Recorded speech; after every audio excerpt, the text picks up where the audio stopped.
Bonjour à tous, on commence ce tour de la presse sportive en Angleterre où une décision prise hier fait beaucoup de bruit. La fédération anglaise a annoncé avoir suspendu pour un match le joueur de Manchester City Bernardo Silva après son tweet polémique il y a quelques mois sur Benjamin Mendy. Une amende de 58 000 € lui a aussi été infligée. Cette décision a rendu furieux les Citizens et en premier lieu son entraîneur Pep Guardiola, comme le rapporte le Daily Star ce matin. Le Portugais manquera en effet le choc face à Chelsea après la trêve internationale, ce qui ne plaît pas du tout à son coach.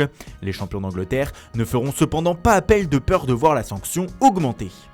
On file en Espagne désormais où l'actualité du jour se concentre autour de David Villa. L'attaquant espagnol, champion du monde avec la Roja en 2010, a annoncé hier qu'il prendrait sa retraite à la fin de l'année 2019. Actuellement au Japon, au Vissel Kobe, l'ancien Barcelonais va donc raccrocher les crampons au pays du soleil levant. Son pays lui rend hommage ce jeudi matin comme Marca qui titre « Notre homme à but s'en va ». Auteur de 59 buts en 98 sélections, il aura marqué de son empreinte le football espagnol.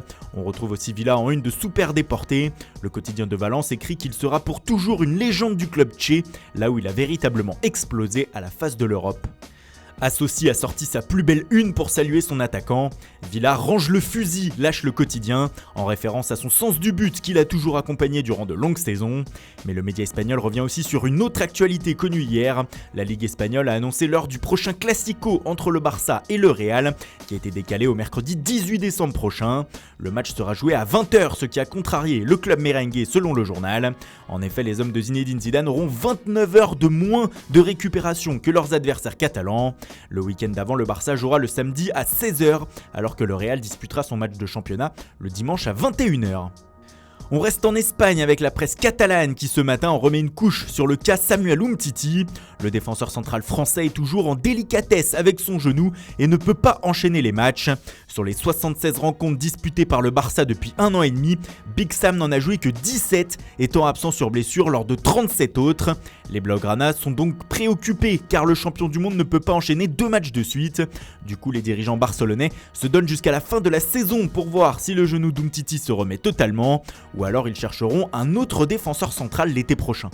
Des problèmes au genou aussi pour Cristiano Ronaldo. Le Portugais, après la polémique sur sa sortie de terrain dimanche dernier, est encore au centre de l'actualité en Italie, mais parce que son club, la Juventus, est inquiet. En effet, CR7 doit disputer ce soir un match importantissime avec le Portugal contre la Lituanie, dans l'optique de la qualification à l'Euro 2020.